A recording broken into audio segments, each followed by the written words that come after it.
ওরে বাবা! মারাত্মক লেভেলের একটি চিজি চপ বাড়িতে তৈরি করে নিলাম খুবই কম খরচে। এখানে অল্প একটু চিকেন সরিয়ে রেখেছিলাম। তার মধ্যে পেঁয়াজ, সোয়া সস আর একটু লবণ দিয়ে বেশ ভালো করে মেখে ১ ঘন্টা রেস্টে রেখে দিলাম। তারপরে কড়াইতে অল্প একটু জল দিয়ে এটাকে সেদ্ধ করে নিলাম।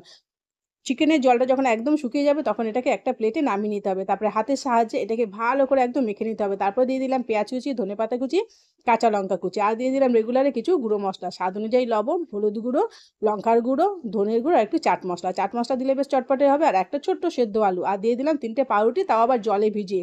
এবার এগুলোকে বেশ ভালো করে দলাই-মলাই করে নিতে হবে। দেখুন হাত দিয়ে বেশ ভালো করে মেখে নিলাম। এবার এর থেকে অল্প, অল্প অংশ তুলে নিয়ে একটা বাটির মতো তৈরি করে নিতে হবে। এবার ভেতরে খুব বেশি পরিমাণে একটু চিজ দিতে হবে। চিজটা দিয়ে এটাকে বেশ ভালো করে চ্যাপ্টা করে চপের মতো তৈরি করে নিতে হবে। দেখুন কত সুন্দরভাবে রেডি হয়ে গেল।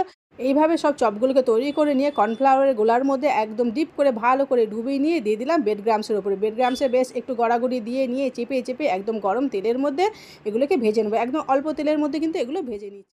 রেডি হয়ে গেল লাভলি চিজি চিকেন চপ, যেটা সন্ধ্যেবেলার আড্ডাকে কিন্তু একদম জমিয়ে ক্ষীর বানিয়ে